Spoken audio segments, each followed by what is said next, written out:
excellence for high-stakes litigation representation in Indian country. Founded and led by former United States attorneys Brendan Johnson and Tim Pearson, their American Indian law and policy practice exists to bring justice to tribal clients whose claims in the past have been dismissed or ignored due to their underdog status. Their American Indian law lawyers understand the challenges tribes face when state and local government infringe on tribal sovereignty and the federal government neglects its trust responsibilities. Their passion for tribal sovereignty and self-determination is the driving force behind their practice, fueling their tribal advice and advocacy, especially when tribes are forced to litigate against powerful interests. Robbins Kaplan LLP, representing American Indian tribes, tribal government boards and commissions, individual tribal members, and American Indian business and business concerns. For more information, visit robinskaplan.com.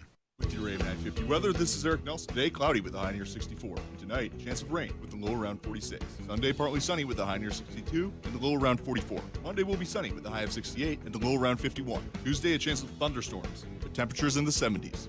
Shop local with one of AM950's advertisers for Mother's Day. There's everything from electronics, wellness shops, pet care, electronics, restaurants, and more. It's a great way to support not only AM950, but also local businesses and shops. Find a full list of advertisers at am950radio.com. This hour is supported by Robbins Kaplan LLP, dedicated to redefining excellence for high-stakes litigation representation in Indian country. Live from Macho Blue Earth, Robbins Kaplan Studios, Native Roots Radio. We went to all the powwows when we were young. At that time, children could not dance.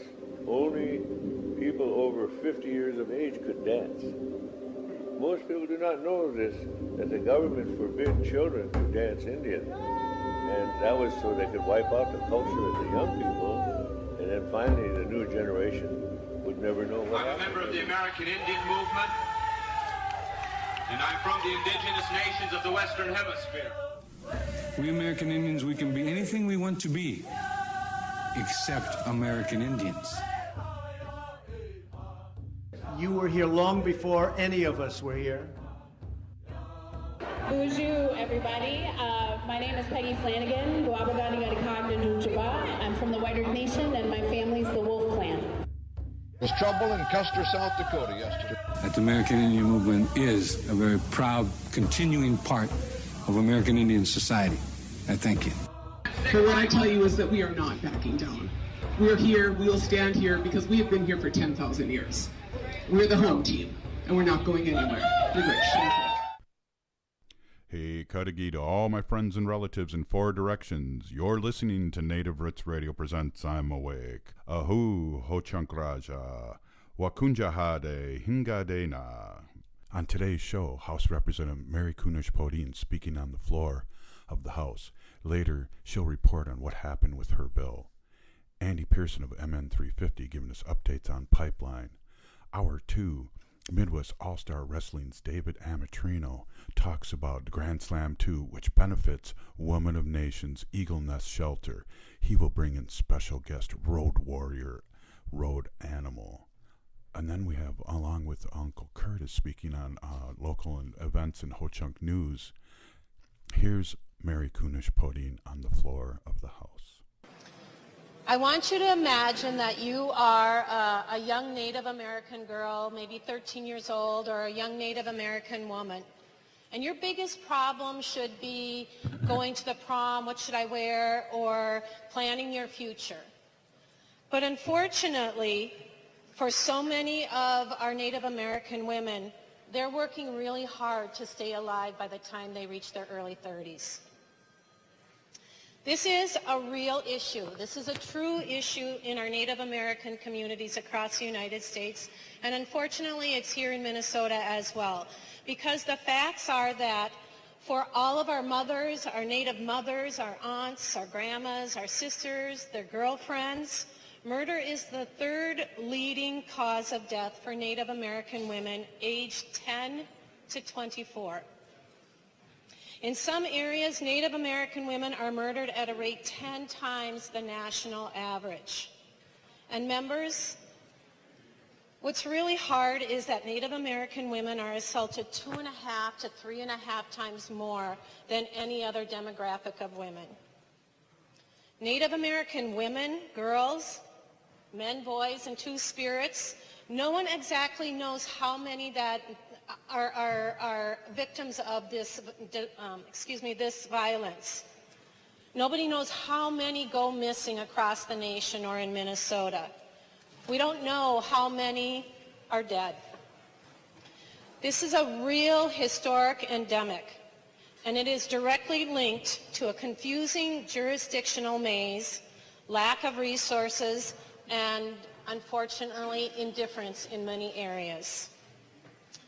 So I'm going to tell you about JoJo Boswell, and maybe some of you heard her sister's testimony in our committee. JoJo went missing in 2005. She was arrested in Hennepin County and taken to Owatonna. When she was released, she called her sister, and that was the last time her sister ever heard from her. On July 11th of that year, when she was released, she never made it back to Minneapolis, and we don't know why. Her sister Dolly reported her missing, but she was told she had to wait another 48 hours by the police. She waited those 48 hours, and it got all jammed up due to the discrepancies in the responsibility between the Owatonna and Minneapolis jurisdictional in the police force. Imagine hearing from a law enforcement when your loved one has gone missing to be told, call me when she returns home. JoJo never returned home. She's never been seen or heard from since that day. I'm going to tell you about Misty. Misty has been at every one of the committees to testify, and she's up in the balcony today. Misty was just 9 years old when she was first assaulted by the boyfriend of her foster mother. When she was 12 years old, she witnessed her grandmother being murdered in front of her, and then she watched her attacker go after her mother and then after her. Misty still has the scars on her hands as she defended herself. When she was 20 years old, she was kidnapped. She was taken over 60 miles from her home, and she was held against her will, was raped, but she finally got away. Misty is from Minnesota. JoJo is from Minnesota. Misty is continuing to fight for Indigenous rights today. And then I want you to remember Savannah Graywin from Fargo, South Dakota. On August 19, 2017, Savannah went missing. She vanished without a trace. She was 8 months pregnant. We, the Native community, are very tightly connected when it comes to social media. We knew about her missing. We heard about it. We read the pleas to please find Savannah. But it was days before the media picked up on that. And they picked up not because it was a Native American girl that went missing, but here was a woman who was pregnant, who's gone missing. So, heartbreakingly, Savannah's body was discovered 8 days later, thrown in the Red River. It was 3 days after her 5-day-old daughter was found in an upstairs apartment building.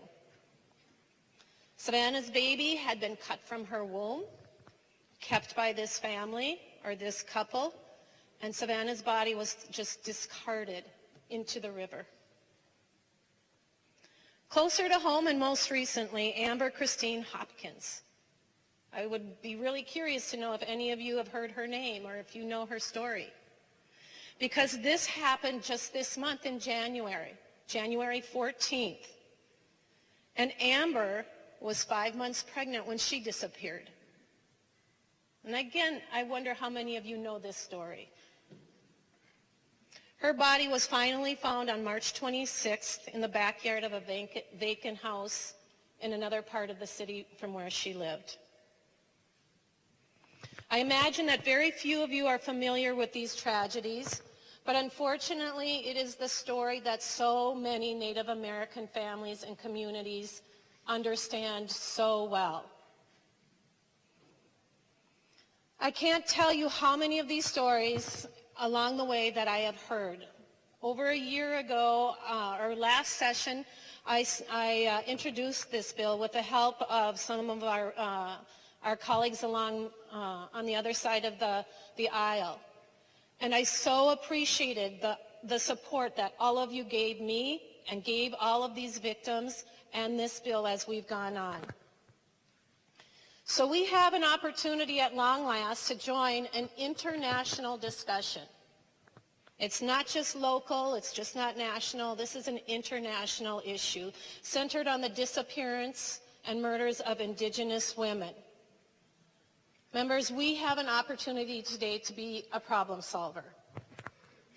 With journalists and activists presenting alarming evidence that can no longer be ignored, I would ask you to join me in demanding accountability.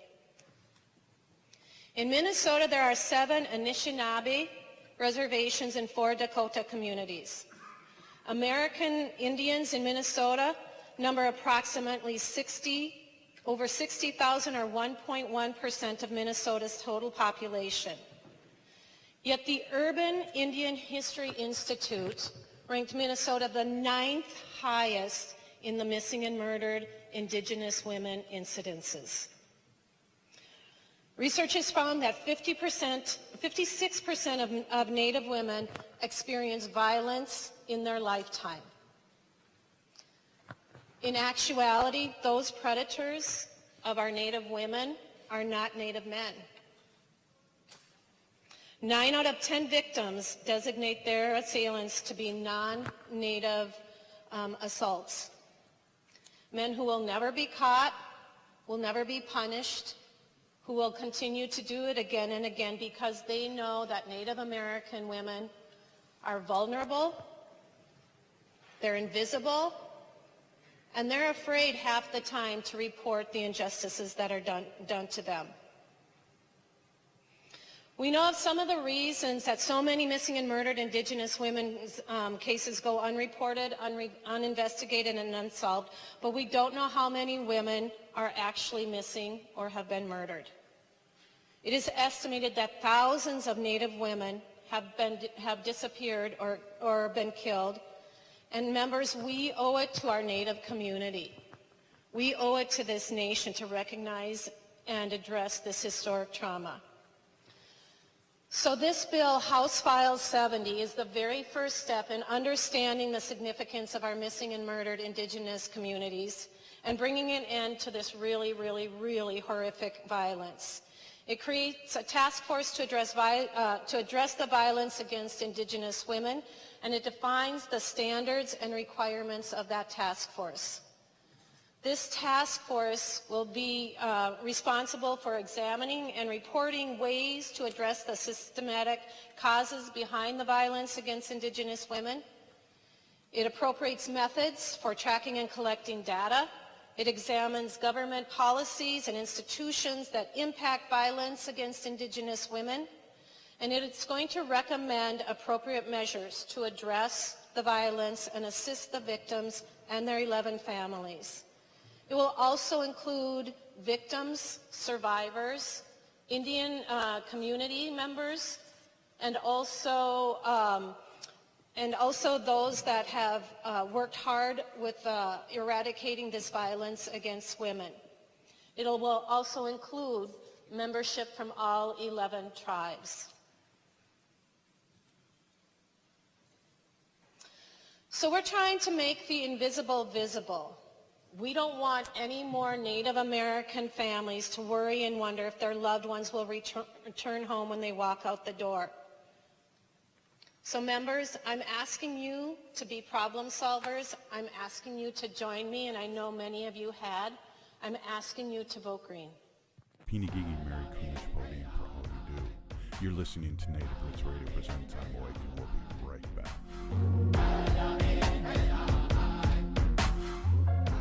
Minnesota has the only original wolf population in the continental United States, and 80% of Minnesotans believe the wolf should be protected.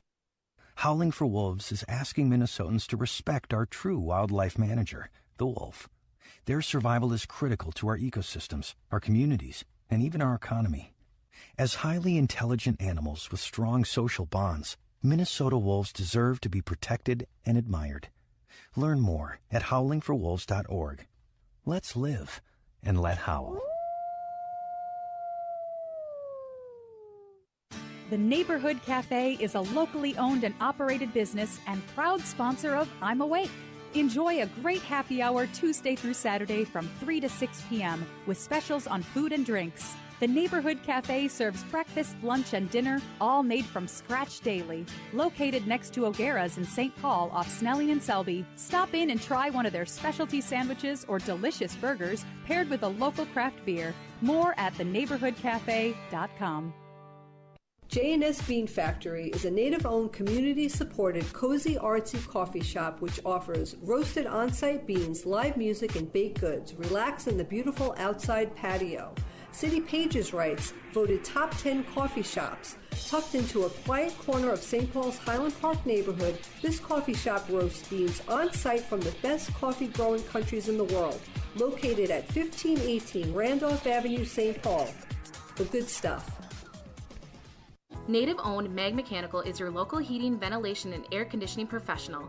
Meg has the experience needed to diagnose and repair your heating and air conditioning systems. Whether repair or complete mechanical design, we do it all. No job is too big or too small. Meg Mechanical has completed projects as large as U.S. Bank Stadium and will provide the same great service in your home. Visit magmechanical.com or call 612-655-5339. Please remember Mag Mechanical when you have HVAC needs. Mention this ad to receive 1 hour of free service.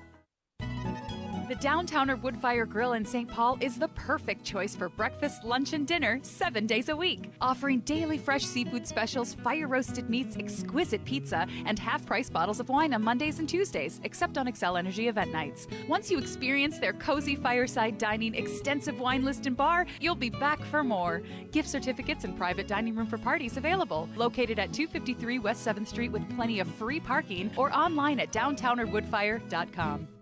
When we go out to browse for books and grab something to eat, Moon Palace Books is where we go. This unique bookstore is located at 3032 Minnehaha Avenue in Minneapolis, just minutes from St. Paul. A great place to find one-of-a-kind books, cards, and great gifts. Geek Love Cafe at Moon Palace Books has cold-pressed coffee, pizza, salads. Local, organic, fair trade, vegan, carnivore options. Beer and wine. Community and performance room. Great parking. What are we waiting for? Let's go to Moon Palace Books, 3032 Minnehaha Avenue, Minneapolis.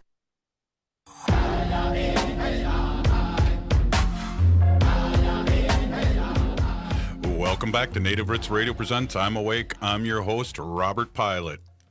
This portion of the show is brought to you by Neighborhood Cafe. Good food and good friends. Hey, we just want to, Peeny Gigi Choka, we just want to give Mary Kunesh-Podein another shout out because her bill passed and now she's going to give us our update right now, our weekly update. So thank you. This is House Representative Mary Kunesh-Podein, Peeny Gigi, for all you do. Greetings, it's State Representative Mary Kunesh-Podein coming to you from the legislature once again. It is May 10th, 2019, and we really only have one solid week left here at the legislature. It's funny, just like school starts and you think you've got so much time to get so much done, and then the end looms and it comes really fast, and that's the same thing that's happening here. So we're working hard to make sure we get all of our ducks in a row and everything taken care of for a really great one Minnesota. But the really good news, the big news for me, is that yesterday we heard the stories of our missing and murdered Indigenous folks once again on the floor. And the really good news is that it passed off of the floor unanimously with full bipartisan support. And so for those of you who don't know what this bill is, it is a bill to create a task force to study the missing and murdered Indigenous women in Minnesota. And the bill would create a task force, and we're asking it to analyze some of the systematic reasons for the high rates of violence against Native American women, girls, and we know by extension It will also encompass boys, men, and our Two-Spirit folks. And then what's really important is that we're going to collect that data and track those numbers so that we can put in policy and action to start interrupting that flow of violence that happens not only in the homes of our Indigenous folks, but also out in the general public and in different ways that we don't even know. So it passed 128 to 0 off of the floor, and the bill is in the public safety omnibus bill, but we'd really love the Senate to hear it on the floor. If they were to pass it off of the floor positively, then we could get it right to the governor's desk and have him sign off on it. So if you get a minute in the next week, call Senator Gazelka or Senator Limmer and ask them, please, to get it heard on the floor and let's get this done. It's really an important thing for our communities, and I'm really excited to have been able to author the bill and carry it over the last 2 years. The other thing that I'll let you know is that the Tiwahe Foundation is looking for a new president and chief executive. And if you're not familiar with Tiwahe, it's a great organization, it's a nonprofit agency, and it really does look out for the well-being of our American Indian people and communities in Minnesota. It's a really unique foundation because it evolved as a culturally responsive grant-making initiative from 3 Minnesota family foundations. And it was launched in 1993 by the Marbrook Foundation, and it was the inspiration of the Markell brothers, and it really is a wonderful donor-designated fund that provides monies that go directly to the grant recipients, and it can be used in so many different ways. It can be used to help with education, if you want to learn a new trade, if you need supplies for your beading or your drumming projects, if you want to create community-based classes or support systems and need the funding for that. Tiwahe will take those kind of applications and are really generous in how they provide for the grantees. And so they are looking for a new president and chief executive, as I said. They're looking for somebody who's visionary and dynamic, who's an enthusiastic leader, and they really are hoping to find a new leader that has some background in philanthropy, understands the nonprofit world and community leadership. And I have to tell you that there will be some responsibility for fundraising. The president and CEO is responsible for maintaining excellence in the services of the nonprofit, and of course, continuing to build and maintain the relationships with the donors and the grantees. So if you're really interested in something like that, please look up Tiwahe, Tiwahe Foundation. And if you think you have the talent and the skills and would like to, really be a leader in the Native community, I would totally encourage you to apply for that. I'm done here. I'm done here for the week, and so I'm going to head out and take care of some stuff back at home. But I want to wish all of the mothers a happy Mother's Day, all of you foster mothers that take care of those kids that are in a little bit of a bind, adoptive mothers, grandmothers, aunties, any of you who play that role as a mother kind of person or relationship in a child's life or even an adult's life. I really want to thank you. I know I appreciate my mom. She's gone and really miss her almost daily. And just want to wish all of you a happy Mother's Day and blessings to everyone. Take care. Pinigigi Mary Kunesh-Podein, House Representative. We really like her words, the weekly words by her. We really appreciate it. You're listening to Native Roots Radio Presents I'm Awake. We're going to have Andy Pearson of MN350 up next.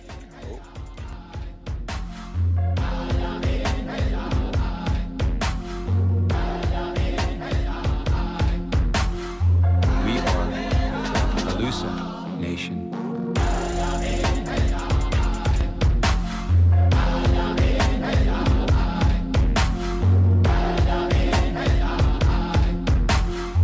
We are Alusa Nation.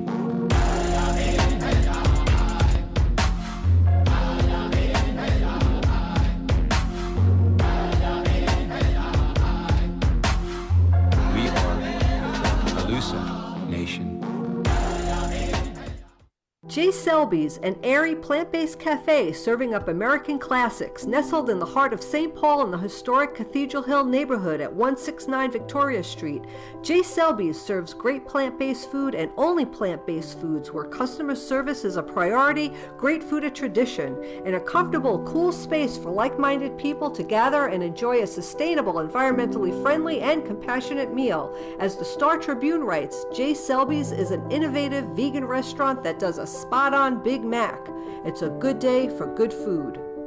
We are your relatives. We are your relations. Brothers, sisters, sons, daughters. And some of us are your grandchildren. We are your community. Historically, we held places of honor and respect. Because of the impact of colonization, some of us are rejected, thrown out from family, friends, and community, set up as targets for sexual violence, sex trafficked, humiliated, tortured, and murdered. Everybody has the right to be safe. We are your relatives. Remember, homophobia is not traditional. Sponsored by the Minnesota Indian Women's Sexual Assault Coalition. MN350 is a grassroots, volunteer-driven organization fighting for climate justice and a swift transition away from a fossil fuel-based economy. To get involved, visit mn350.org or find us on Facebook at MN350. Building a climate movement in Minnesota.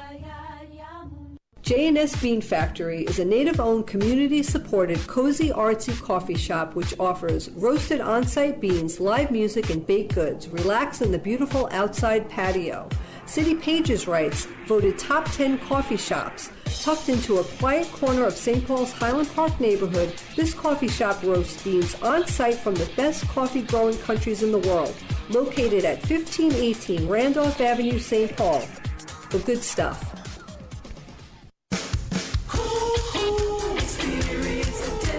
Ho-Chunk Gaming Wisconsin, wherever you are and however you like it, we're just the place you're looking for. 6 unique, fun, exciting, winning destinations located throughout central Wisconsin. Make your rounds to Wittenberg, Nakusa, Black River Falls, Toma, Madison, or Wisconsin Dells for the hottest slots, most exciting games, award-winning guest service, delicious food and spirits, lodging, and live entertainment. Join the Ho-Chunk Gaming Rewards Club for free. And with a single card, you can earn valuable points no matter which of the 6 locations you choose to play. That means more exclusive offers, giveaways, cash back, discounts, and much more. Visit us online to see all we have to offer and find the fun times nearest you at HoChunkGaming.com. So wherever you are and however you like it, we're just the place you're looking for. Ho-Chunk Gaming Wisconsin, Wittenberg, Nakusa, Black River Falls, Toma, Madison, and Wisconsin Dells. Experience the difference. Ho-Chunk Gaming Wisconsin. Must be 21 or over to play. With your AM 950 weather, this is Eric Nelson. Today, cloudy with a high near 64. And tonight, chance of rain with a low around 46. Sunday, partly sunny with a high near 62 and the low around 44. Monday will be sunny with a high of 68 and the low around 51. Tuesday, a chance of thunderstorms with temperatures in the 70s. AM 950 is brought to you by Eat Local Minnesota. Break away from the usual and find a list of one-of-a-kind local restaurants at eatlocalminnesota.com. From elegant to casual, exotic to comfort food, they've got everything and more. Find the full list of incredible nearby restaurants at eatlocalminnesota.com.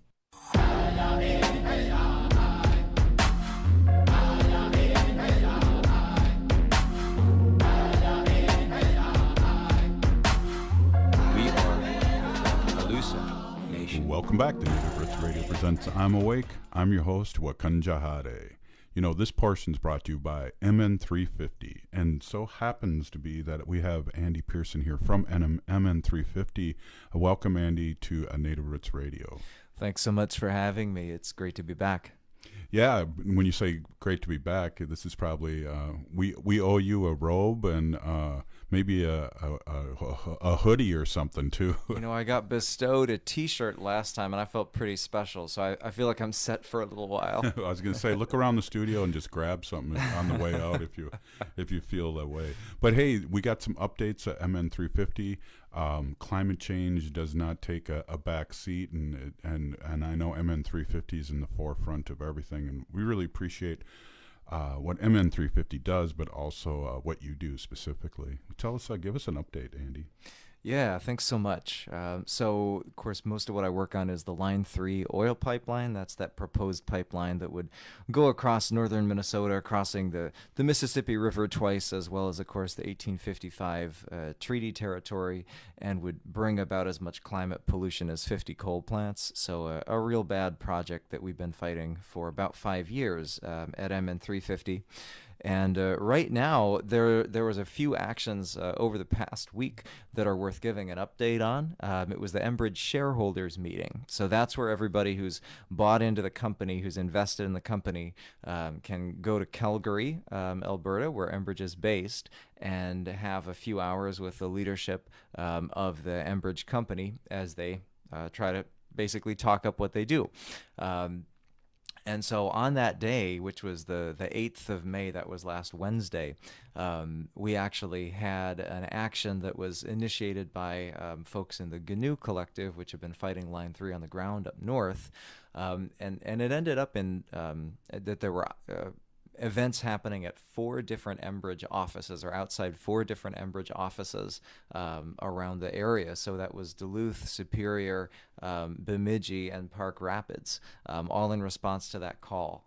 In Superior, there was a organizer, an activist, who actually did a sit in a tripod and blocked access to the building for a little while where the Enbridge employees were, which was an amazing and very courageous action. And then in Bemidji, which is where I was, we kind of held our ground outside of the Bemidji office for a little while and spoke with some of the staff there. And the idea of these actions, right, was to make it clear kind of on up the chain and into the corporate headquarters that Line 3 is a financial hazard. You know, the Line 3 pipeline is already facing 3 lawsuits here in Minnesota. 94% of public comments during the approval process were against the line. This is a project that's facing, you know, such massive opposition across the state, and I think that there's a very good chance, right, that this pipeline never actually gets built, and that the folks who've invested in it end up taking a loss on that. So we know that Enbridge has an incentive to really downplay that, so we wanted to be part of this action on this day of their shareholder meeting to make sure that that message actually gets up to Calgary, where the folks who've invested in the project, invested in the company, can really hear it. Well, that's awesome. Can you tell us, like, how do these actions come about? If I wanted to get involved, how do I get involved? Yeah, so there's a lot of ways to get involved. Of course, at MN350, we have our pipeline resistance team meetings every couple of weeks, but there's a lot of other groups. You can follow groups like the GNU Collective as well on Facebook. There's a whole bunch of folks working on this Minnesota Interfaith Power and Light. Another great group, Rainforest Action Network, was involved in the loop on this, and Sierra Club, you know, in Minnesota. And then groups, you know, like I said, up north, like GNU, like Anti-Colonial Land Defense, Anonymous Twin Ports. So a lot of Facebook pages to follow. Also, you know, one great way to kind of have some of this given to you every week, or when there's big actions coming up, is to go to mn350.org and get on our email list, or mn350.org/line3pledge, and that's our Line 3 Pledge of Resistance. So you can toss down your name and email and let us know how you'd like to stay in touch, and then we'll follow up around opportunities like this. Well, Andy, tell us a little history, maybe some personal history. Now, I know we've been dealing with Enbridge, and then all of a sudden, Standing Rock appeared, and it was like you had to shift gears a few years ago and do actions for and against Standing Rock. Is that an accurate assumption of what your brief history with MN350 has been like? I would say that the scope of the way I've been involved, right, is fighting pipeline projects. We know that these projects are really, you know, I think they're sometimes called linchpin projects, right, for a lot of the oil and gas development that's exactly the kind of energy we need to be building our way out of rather than into. And so a lot of my work has been fighting projects that come out of the Alberta tar sands, which is a particularly destructive oil, vast amounts of land and water, but most oil extraction takes an awful lot of water. But I've also been involved with, in Minnesota here, the fight against the Sandpiper pipeline, which was beat by a huge coalition of groups, including a very wonderful bit of legal work by a group called Friends of the Headwaters. So that project never got built. And then the other main project out of the Bakken oil fields and the Dakotas, that was the Dakota Access Pipeline. So it was a project that we were very involved once it got to be a big moment in terms of supporting a lot of that work. As best we could from Minnesota, right? We're a Minnesota-based group, so not pretending to be, there on the ground or anywhere near as involved as so much of the amazing leadership that came out of Standing Rock and the youth from Standing Rock that really started that whole huge moment. Well, I have my own story about MN350 and its personal story, and I know I can just give you just a quick minute overview, or our audience a quick minute overview. And I remember when Standing Rock asked to come out there, and what we did was we like 20 Native Americans were out, and we were protesting in downtown St. Paul, and we're the DNR office and all that. And then I heard of an action happening on Facebook, and I went there, and there was almost 2,000 people there, and that was MN350 and a couple other groups put that together. But I was just really so impressed with MN350's flexibility and being there really quick.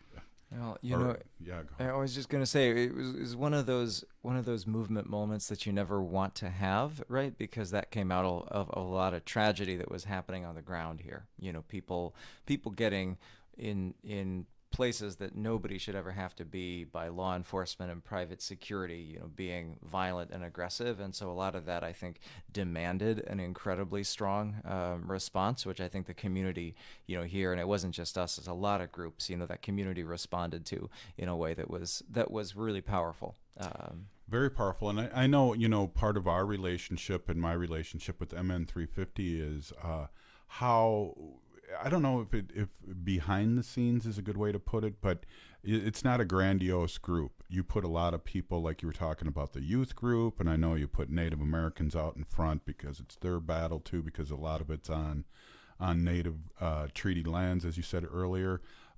What's your response to that? Because I think that's one of the greatest assets that MN350 has for them.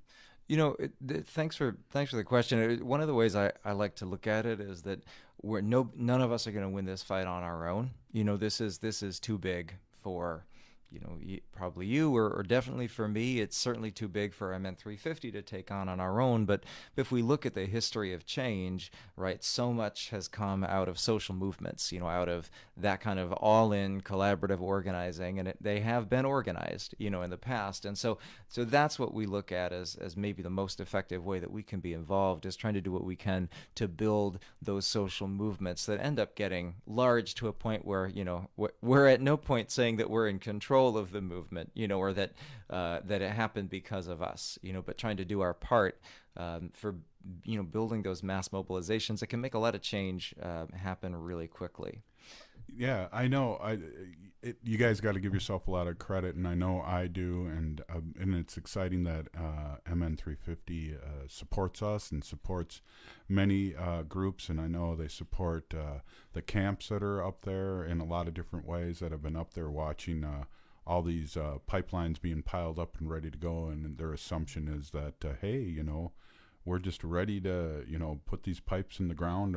And then also one thing I'd like you to bring up too, because this is a great thing to bring up, is that it's not a replacement up there in Line 3. No, I mean, Enbridge has said this is it's a direct replacement pipeline, and instead what they're doing is they'd like to leave as much of the old line in the ground as they can, build a new one on a corridor that for the most part doesn't have pipelines on it right now, and run about twice as much oil through it. So to me, that's a new pipeline at this point. It really is. Is there a possibility that they keep the old pipe in there too, and then even use that? I think your guess is as good as mine on that one. Well, let's just round up this interview here, and then that's how can people get involved and maybe give out MN3's information, and how can people get involved? Totally. So like I said, if you want to get emails from us, it's mn350.org or mn350.org/line3pledge if you want to make sure you get all the latest Line 3 updates. I want to bring up a couple of events, one local and one further away.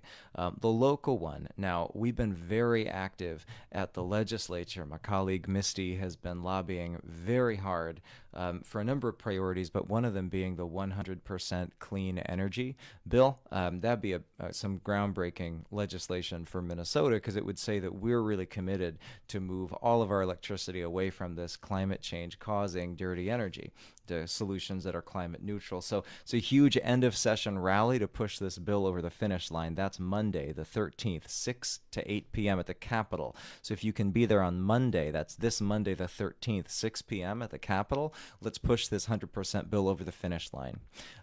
The next thing I want to just mention real quick is that a few of us are going to be carpooling down to Chicago. Actually, if you couldn't get enough of shareholder meetings, or if you were inspired earlier, Chase Bank has their shareholder meeting coming up on the 21st in Chicago, which is a Tuesday. And so a few of us are going down there because they are one of the banks that's funding Enbridge and the Line 3 project right now. And we need to make sure that we show up along with allies in Chicago who are already planning this, who are going to meet, to say that this is a project that they need to divest from. It's completely not appropriate for them to be continuing to fund this destruction across our state. Well, there you have it. We had Andy Pearson here of MN350. Thank you again for being on the show and giving us an update on protecting our water and our way of life. Peeny Gigi for being here. You're listening to Native Roots Radio Presents On the Lake. We'll be right back. We are Alusa Nation.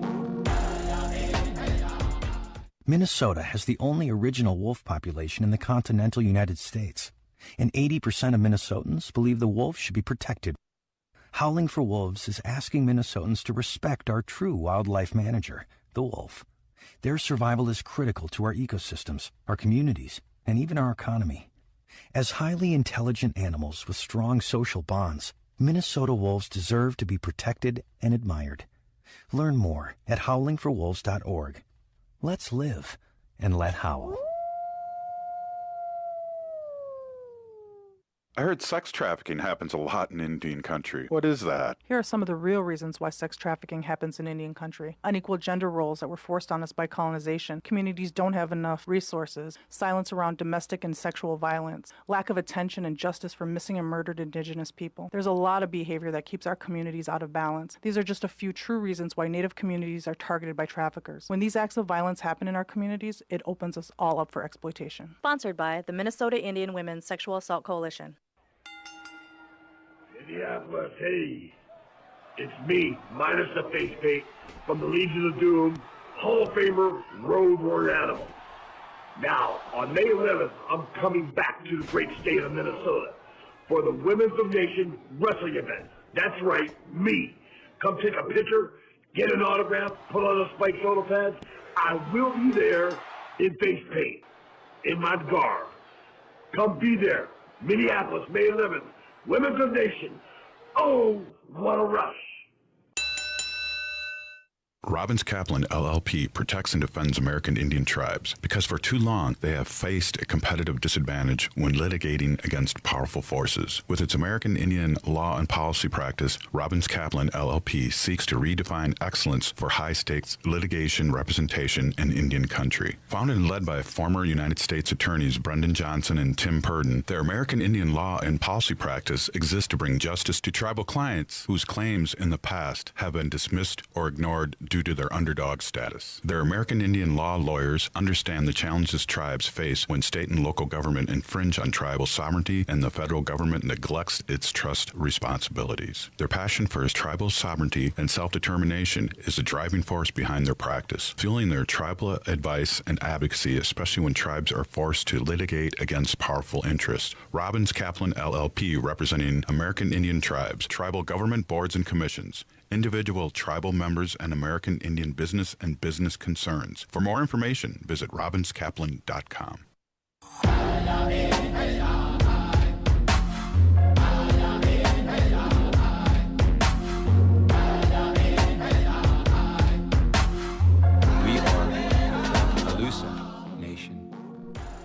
Welcome back to Native Roots Radio presents I'm Awake. I'm your host, Wakanjahade. This segment is brought to you by Midwest Allstar Wrestling. Peeny Gigi. Hey, I just want to read a couple of articles here, talk to my Choka here. Well, I guess Choka's not here, so I'll talk. We're going to talk right on. We'll talk this out.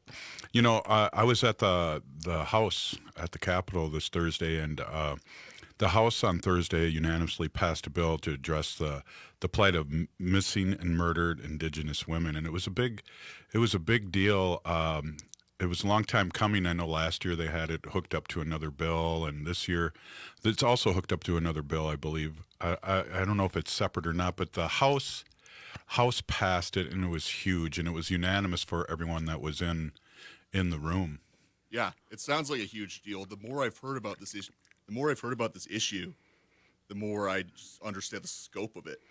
It's crazy because the numbers don't count. They don't lie, and it happens all the time. And I think, and this is just a little off, Eric, this is a little off course here, but I heard the stories of the boats and this Lake Superior that I never knew, and it blew my mind. And it's been going on, for 300 years. It's crazy where Native women get put on the boat, whether it's a party or something, invited, and the next thing you know, they're drugged or whatever, drunk, and the boat's taking off to another country. Yeah, that aspect of it is horrifying. It seems like something you'd see in a horror movie. It doesn't even seem real. Right. And then, I never even thinking of that, going up to the Lake Superior and throwing rocks into the lake and and say, wow, look at how big that ship is, and never even playing any kind of tapes like that through. It just blows my mind. Another thing too, we have a guest that comes on the show quite a bit, and she was one of the people that spoke on behalf of this bill, testified, I guess would be the word, and her name is Misty Babineau, and I want to give her a shout out. And she was there too, and very emotional. And I don't know if people listened really carefully to what Mary Kunesh-Podein said earlier, but I'm just going to reiterate what happened. Misty was just 9 years old when she was first assaulted by the boyfriend of her foster mother. When she was 12, she witnessed her grandmother being murdered in front of her, and then she watched her attacker go after her mother, and then after her. Misty still has the scars on her hands as she defended herself. I mean, how can that be, I just, the emotion that she had when this bill was passed because of not only her plight, but the empathy of other people that are going through this or have gone through this. And, one of the things, too, that this bill is going to help do is count, which they haven't had an accurate count of people that are being missing, Native Americans that aren't even being counted. Yeah, when you just hear anecdotes about this, it's kind of unbelievable that not only could people do these things, but that then no one wants to step in and make it right. So it's incredible that it's happening now. Right. And, what's positive for me, too, even, with this, and I don't want to melt them together, they are pretty separate. What's positive is that the Native Americans are having a voice down there in the state capitol, which, we haven't had. We had 4 people in the House last year. Now we have 2 that are really Jamie Becker-Finn and Mary Kunesh-Podein are Native American, and they're really pushing some stuff, and the Bedote of the Fort Snelling issue, and These things that we're in the game now, and I think, Eric, we weren't in the game. So even though it seems like we might be losing some battles or some little battles of things, something like this bill pops up and says we're in the right direction, and we are being heard. Yeah, and I think that it's good that the conversations are even being had. Right. Because maybe you didn't lose before, but you were never even in a competition for it. Right, and I always get a weird feeling when I talk to people, a lot of Caucasian people, that we're like dinosaurs, like we're not here, we're not human beings, and so it's good to have a real live Native American speak our truth, and not handing out. We're not selling pencils on the corner or with little Indian heads on them. So it's good to be like people know that we're real people. Yeah, I think that for a lot of people, it's just a thing. They don't even know that the people they know are Native American. I think I'm really speaking out of turn, but a couple of the Native American people I've met don't seem to acknowledge it at all. Yeah, there is that too. I mean, one of the things that's an interesting point, one of the things that's happened to us is that, we were taken off the reservations. We've had boarding school. In 1978, I was a junior in high school, and that was the first year that we were able to perform our own religion, Native American religion. And that's so weird to say because all the things that you're taught in school, like the Pilgrims came over here because they were persecuted about their religion, and then yet the first people here on Turtle Island couldn't do their own religion. Oh yeah, sure. They showed up to practice their own religion and in turn, wreck it for everyone else. That's a good way to put it. But and so so people, there was two generations. I guess what I was getting at is there was two generations that weren't taught their own way, or their parents or grandparents were taught you're not supposed to be Indian, blend in, things like that.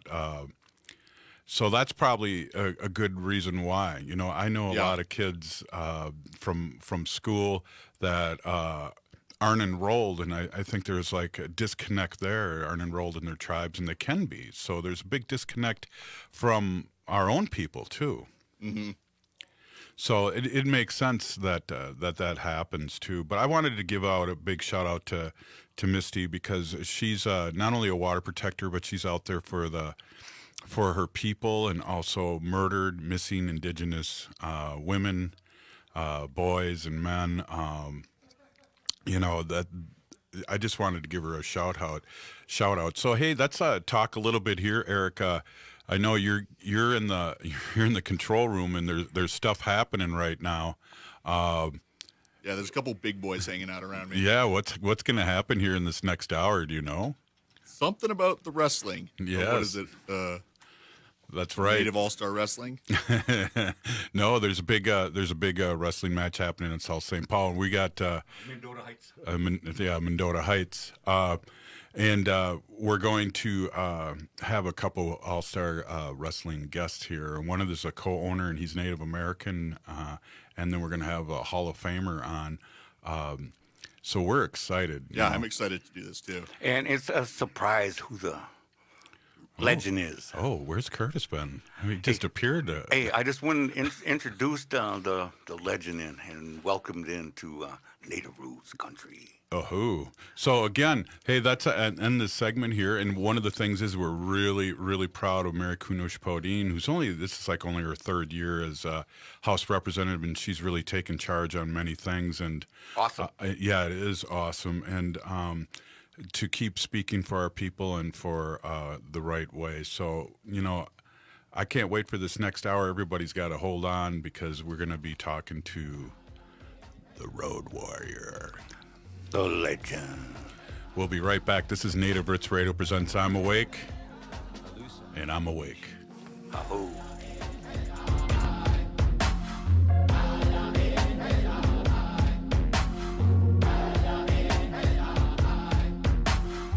We are Allstar Nation.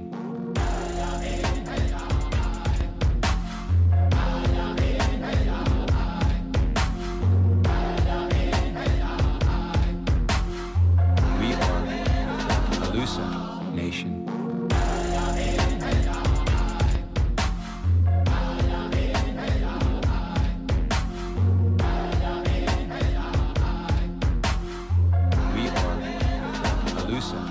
nation. Robbins Kaplan LLP protects and defends American Indian tribes because for too long they have faced a competitive disadvantage when litigating against powerful forces. With its American Indian law and policy practice, Robbins Kaplan LLP seeks to redefine excellence for high-stakes litigation representation in Indian country. Founded and led by former United States attorneys Brendan Johnson and Tim Purdon, their American Indian law and policy practice exists to bring justice to tribal clients whose claims in the past have been dismissed or ignored due to their underdog status. Their American Indian law lawyers understand the challenges tribes face when state and local government infringe on tribal sovereignty and the federal government neglects its trust responsibilities. Their passion for tribal sovereignty and self-determination is the driving force behind their practice, fueling their tribal advice and advocacy, especially when tribes are forced to litigate against powerful interests. Robbins Kaplan LLP, representing American Indian tribes, tribal government boards and commissions, individual tribal members, and American Indian business and business concerns. For more information, visit robinskaplan.com. This is AM 950, KTNF, St. Louis Park, Minneapolis, St. Paul, the progressive voice of Minnesota. Severe storms, the Mueller Report. I'm Ann Cates. 30 million Americans along the Gulf Coast from Texas to Mississippi are braced for more severe weather, including torrential rains and the possibility of tornadoes.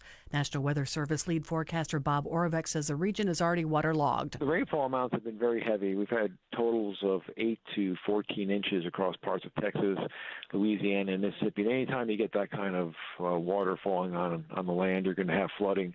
And we do have pretty widespread flooding there. But even farther north along the Mississippi River, the river is in pretty bad flood stage, and it looks like that'll be a more prolonged flooding pattern.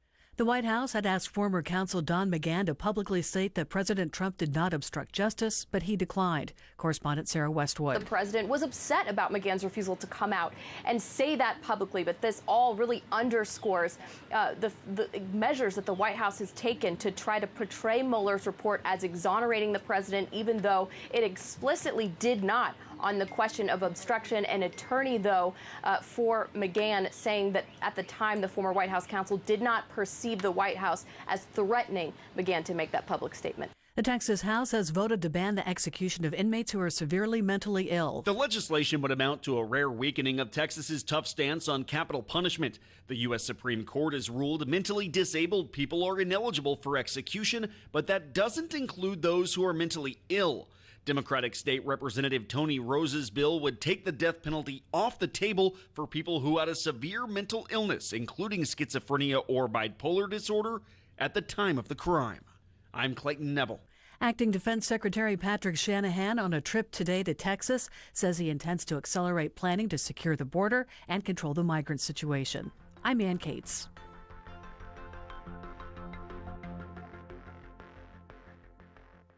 Diabetes, high blood pressure, anxiety meds, everyone's on them. If you're a 50-year-old male, maybe a bit beefy, or even with type 2 diabetes, $1 million of term insurance may only cost you about $200 a month. Affordable term life insurance is out there. Call Term Provider and speak with Big Lou at 800-481-1458. 800-481-1458 or visit biglou.com. Remember, Big Lou's like you. He's on meds too.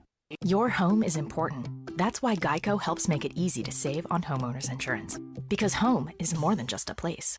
Home is where you have a cute little reading nook for those rainy days when you want to curl up with a good book, but you don't even read, so you just sit in there during thunderstorms and scroll through memes on your phone and laugh in the darkness. The Geico Insurance Agency could help protect the dark, meme-filled corner you call home. Call Geico and see how easy it is to switch and save on homeowners insurance. Treat your goddess for Mother's Day on Sunday, May 12th, beginning at 11 a.m. at It's Greek to Me. Make your reservations now. It's Greek to Me is located on the corner of Lake and Lindale at 626 West Lake Street in Minneapolis or at itsgreektomemn.com. If you would rather celebrate Mother's Day at home, let It's Greek to Me by Athena cater your party. Great news, the patio is open and there is plenty of parking behind the Jungle Theater on Garfield Avenue.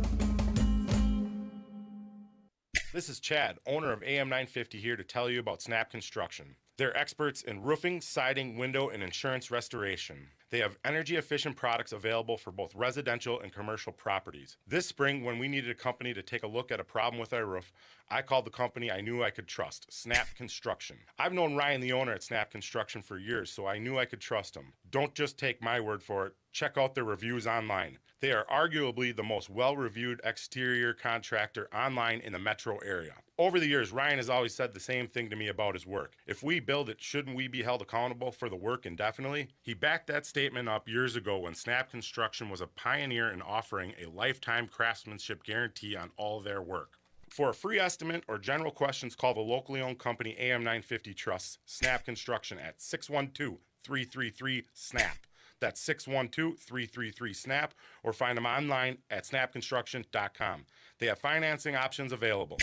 Robbins Kaplan LLP protects and defends American Indian tribes because for too long they have faced a competitive disadvantage when litigating against powerful forces. With its American Indian law and policy practice, Robbins Kaplan LLP seeks to redefine excellence for high-stakes litigation representation in Indian country. Founded and led by former United States attorneys Brendan Johnson and Tim Purdon, their American Indian law and policy practice exists to bring justice to tribal clients whose claims in the past have been dismissed or ignored due to their underdog status. Their American Indian law lawyers understand the challenges tribes face when state and local government infringe on tribal sovereignty and the federal government neglects its trust responsibilities. Their passion for tribal sovereignty and self-determination is the driving force behind their practice, fueling their tribal advice and advocacy, especially when tribes are forced to litigate against powerful interests. Robbins Kaplan LLP, representing American Indian tribes, tribal government boards and commissions, individual tribal members, and American Indian business and business concerns. For more information, visit robinskaplan.com.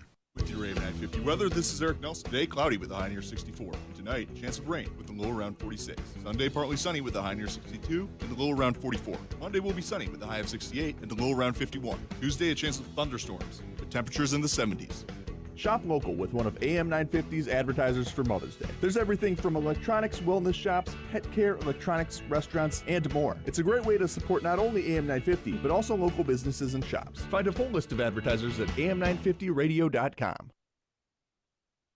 It's a good day to be indigenous. Get up, stand up. They are going to become more brutal. Because all the hippies were trying to be Indians anyway. They're going to become more repressive because it's a matter of dollars and their illusionary concepts of power. Hey, Victor. We must live in balance with the earth. And also with recent happenings at Wounded Knee. I am awake. Hey, Kadagi to all my friends and relatives in four directions. You're listening to Native Roots Radio presents I'm Awake. I'm Wakanjahade. This portion of the show is brought to you by Howling for Wolves, protecting wolves for future generations. Howl! Oh, we got to do that over, David. Okay, ready? All right, so this is really fun for me because, you know, a lot of times we're on 2 hours and it's pretty heavy duty and we talk pretty heavy duty stuff. But, you know, for me, I'm bringing back my childhood and early teens, and we're here with the Road Warrior. A true legend. That's right. Yep. And then with David, and we're talking about an event, but we also we're going to be on here for a while, so we're going to talk about a lot of things. And, I mean, you guys that are watching on Facebook Live, check it out, man. The Road Warrior's in his paint, his war paint. Oh, what a rush. I just want to sit here and listen to you guys, but man, it's tonight. We got a lot of Hall of Famers and former AWA people coming in and signing autographs. David, tell us what's happening tonight. Yeah, so tonight at 5 o'clock at the Henry Sibley High School in Mendota Heights, we have Grand Slam 2. We're going to have Road Warrior Animal there, Sheik Adnan El Casey, the High Flyers, Ron Simmons. Wait a minute, the High Criers. High Criers, yeah. The Sheik Adnan El Casey will be there, D'Lo Brown, Ron Simmons, Derek Dukes, Pat Tanaka, Minnesota Destruction Crew, Precious Paul Ellering. What? Yeah. Yeah, bro. It's going to be, what an awesome card. I mean, it's like the AWA reunited, you know. Yeah. I know. Is there there's a Hall of Fame induction too for the the Midwest All-Star Wrestling? Yeah, so the Minnesota Pro Wrestling Hall of Fame is going to induct the Road Warriors tonight, along with Sheik Adnan El-Casey. Wow, that's awesome. Who is working with the? I'm going back and forth. I'm sorry, I'm a little kid here. Who was the Sheik's? Didn't he have a manager for a while, or did he become a manager? Sheik Adnan? Yeah. He wasn't a manager, man. He had like Masa Saito. Oh, smokes. Remember Saito would get up there and talk and go, "I kill you, I kill you," you know. He put one of those foreign objects in the sky too. It's like, oh, I'm blinded. He had the Kabuto Warrior helmet on, you know, traditional Japanese garb. You know, it was awesome. And I think Kenny Patera too. He managed Saito and Patera. Yeah. You know, Kenny Patera, another great guy, man. I wish he was at the event this weekend. Yeah, you know, and it's funny too. We were talking about your son playing NFL, but Ken Patera's brother was a coach for many years, wasn't he? Yeah, man. I forget what team he coached. Redskins, but we don't like to say that word, Redskins, here on the show. I know, bro. Washington team. Yeah, the team out east, right? Yeah. But yeah, man, you know, and it's kind of ironic, you know, you want your kid to grow up to respect every walks of life and be a good human being, and you know, if he makes it to the NFL, it's a plus. Oh, wow, it's a you blessing. know, and yeah, it is, man. It's a blessing because I just wanted him to be a good kid, and he grew up to be a good kid, and you know, kept his nose clean. And I said, just be the guy that takes the kid, take your buddies out of trouble, you know, and be that guy. You know? We're going to be all over the place, but I know your son has a record in tackles, and just to name what team he's on, and all the legends that were on the Rams. Oh yeah, man. You know, it's really cool. You know, he actually was Mr. Football here for Wayzata the year he graduated, and which is ironic because it doesn't happen with a defensive guy ever. It's always a running back or a quarterback or something, right? And so, remember Deacon Jones and Merlin Olsen, part of the fearsome foursome with the Los Angeles Rams. You know, a lot of history there, and they had a tackle record that was like 36 years old, and James broke it in 7 years. They had like 980 tackles, and James ended up with close to 1,400 tackles. Wow! So it was cool. I mean, be honest with you. From a white guy from Minnesota, forget it. You know, he would tell you, he goes, I ain't going to run a 4-4, but I'll play like a 4-4. I'll think like a 4-4, you know? I'm right. And so he thought his way out of a lot of situations, you know? That's awesome. So tonight, who else? I mean, we got some matches. How many matches we got going on? We got 7 matches. We got Battle Royal. We have Desi Dorada all the way from Las Vegas. Yeah. She came in. So what happened there is we had Brooke Valentine scheduled, and Brooke was injured and had to pull out of the match. Well, the Kalui Band of Indians in California got wind of that. They reached out and they called the shelter and they said, hey, we want to fly in Desi, have her be a part of the show. So Desi Dorada is going to be in a triple threat now against Sierra and Lainey Luck, who heard about the event, and she's coming up from Chicago. She reached out and wanted to be a part of it, so it's a triple threat match. That's awesome, and I think this year is going to be twice as successful as last year, and last year was very successful. Yeah. You want to talk about a little bit about last year? Because I know the Clawmaster put the claw on my uncle here and put him to sleep. Curtis went down by the claw on my knees. Oh, brother. The claw will be in attendance tonight. He'll be there as well. I've taken that claw. It doesn't feel good. Hey, Ray, that's all the people need to know. That's right, Jack. So last year we did a little over 800 people at the Minneapolis American Indian Center. We raised about $10,000 for the shelter. Wow. This year we've raised a little over 11,000 just in sponsorships. Nice. Oh, awesome. That's awesome. That's not including ticket sales or anything once we get that all calculated. But right now we're about 797 tickets. Now. And I see it going crazy on Facebook today, which was really awesome because I know Curtis has a small role, and I'm going to put a metal chair underneath the ring in case he needs help. No, tonight, I'm honorary commissioner tonight, so Animal take care of me. Yeah. You get out of hand, Curtis. I hate to say it. Even though brother gave me the honest of getting blessed upstairs, I may have to bless him back with a chair. And he'll bum rush me. Yeah. In the squared circle. For me, man, this is so humbling for me. And I say that because, I think sometimes we get so caught up in our everyday grind that we forget about respect of common people, right? Oh. And I have a timber company over in West Africa. And when I see the community together, all West Africans together, all helping out one another, the ones in the bind, the guy that's making all the bread and all the money for the family pays not only, his family and their kids and the aunts and uncles and grandma and grandpas all the way down the line, 3 generations, he's the breadwinner. And it's shared like that, man. And I go over to Kuwait and in Qatar and I see how the communities all take care of each other. And this is humbling to me because getting to be around Native Americans, it is just awesome. Like you were just talking about that one group, that one tribe out there that flew that girl out. I mean, how humbling is that? That's like I think our society forgets where the roots of our nations have come from. And I think we need to get back. I always say we need everything, whether it's pro wrestling, no matter what it is, you got to get back to basics, right? You got to get back to basics. You got to know your lineage. You got to know where you come from, where this country you started from, and respect that, man. Because I think so much we're in a self-gratification, me now movement, like the younger generations. It's all about, I got to have what I need now. Well, you didn't get here by what happened immediately. You got here what happened hundreds of years ago, and it needs to be. It's just to be commended, man. This is going to be awesome. I cannot wait. My brother Curtis made me a beautiful handmade knife here, bro. It's just beautiful, man. I will put it on my wall of fame in my house, in my office, and it's just it's unbelievable. Well, I think too, in that mind too, all the Hall of Famers and popular people coming back for this cause is just, including yourself, is just an amazing thing for me because I'm really excited about that because I get to relive my younger years. Well, you know what? Curtis and I were talking a little bit, and a couple of the establishments that he used to frequent that Hawk and I used to bounce at, right?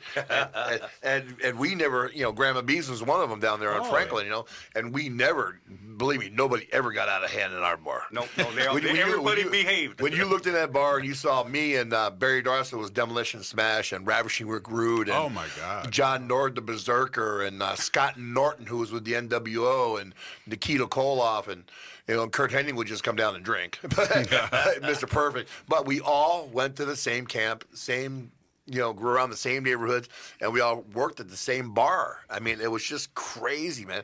And to think that we all made it in wrestling. But it was just, in doing so, man, you get to meet a lot of great people along the way, and it's part of your growth in life. That who would have known that would have prepared me for what I did for a living. And dealing with people and getting to know all walks of life. Right on, and it's a sad profession in one way too because a lot of your peers are gone young. Yeah, man. My partner Hawk, God bless you, man. I miss the brother every day. It's been 15 years now, and it's just like crazy. And Davey Boy Smith, British Bulldog, and Flying Brian Pillman, and Owen Hart, another great friend of mine, man, who fell from the ceiling of that one building, man. It's just, a lot of deaths that could have been averted. Even like Bobby the Brain had Bobby mouth the Brain, cancer, and he was commendable, man. Nick Bockwinkel was a great guy. I got to do a lot of appearances with Nick, even though he was older, but he was such a great technician. I mean, Nick Bockwinkel single-handedly made Hulk Hogan. Right. I mean, there wouldn't be a Hulk Hogan without a Nick Bockwinkel. Right. I mean, there's always somebody that teaches you something in life, and you take that along with you as far as you go. Those were the days of the scientific wrestlers. Exactly, bro. Now today's just a bing, bing, bing, bing, bing Super Bowl. But back to that, you go back, and speaking of abuse, Hawk and I, when some guy would get out of hand of the girl at the bar, Grandma B's, well, believe me, the girl was just fine, and that guy was back behind the bar somewhere just licking his wounds because we weren't going to put up with it. That's right. Hey, we're here with one half of the Road Warriors and David from Midwest Allstar Wrestling, and we're going to be coming back and talking wrestling, Native American style. This is Native Roots Radio presents I'm Awake, and we'll be right back.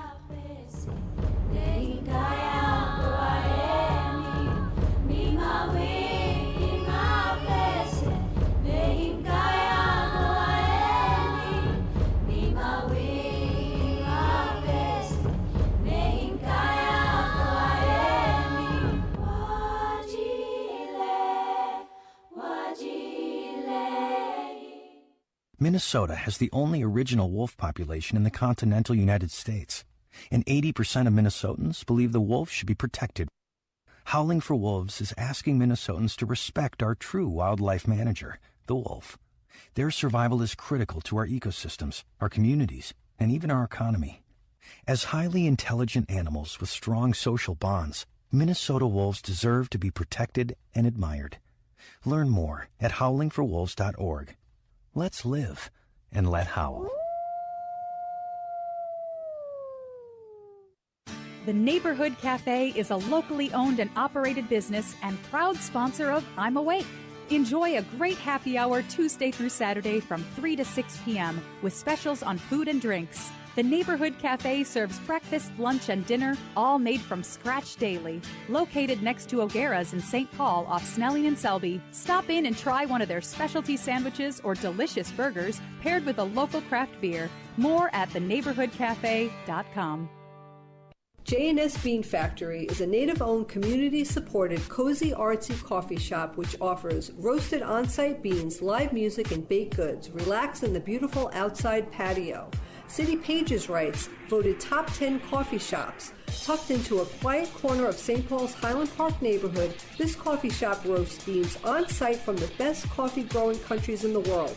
Located at 1518 Randolph Avenue, St. Paul. The good stuff. Native-owned Meg Mechanical is your local heating, ventilation, and air conditioning professional. Meg has the experience needed to diagnose and repair your heating and air conditioning systems. Whether repair or complete mechanical design, we do it all. No job is too big or too small. Meg Mechanical has completed projects as large as U.S. Bank Stadium and will provide the same great service in your home. Visit magmechanical.com or call 612-655-5339. Please remember Mag Mechanical when you have HVAC needs. Mention this ad to receive 1 hour of free service. The Downtowner Woodfire Grill in St. Paul is the perfect choice for breakfast, lunch, and dinner 7 days a week. Offering daily fresh seafood specials, fire-roasted meats, exquisite pizza, and half-price bottles of wine on Mondays and Tuesdays, except on Excel Energy event nights. Once you experience their cozy fireside dining, extensive wine list, and bar, you'll be back for more. Gift certificates and private dining room for parties available. Located at 253 West 7th Street with plenty of free parking or online at downtownerwoodfire.com. When we go out to browse for books and grab something to eat, Moon Palace Books is where we go. This unique bookstore is located at 3032 Minnehaha Avenue in Minneapolis, just minutes from St. Paul. A great place to find one-of-a-kind books, cards, and great gifts. Geek Glove Cafe at Moon Palace Books has cold-pressed coffee, pizza, salads. Local, organic, fair trade, vegan, carnivore options. Beer and wine. Community performance room. Great parking. What are we waiting for? Let's go to Moon Palace Books, 3032 Minnehaha Avenue, Minneapolis.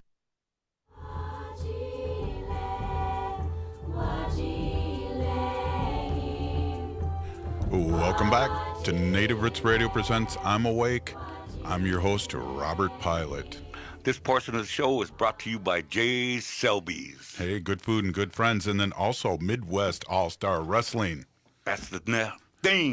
Hey, man, we got some awesome guests here today. We got the Road Warrior, Animal, and we got David. David, help me with your last name, Amitrano. Amitrano. Yep, see, you know, I can read, but I can't read, you know what I'm saying? Yeah, I was laughing. God bless my poor wife, right? She's from Texas, and she goes, what is his last name? Because the room's under David's name. How do you spell it for the Wi-Fi, right? Yeah.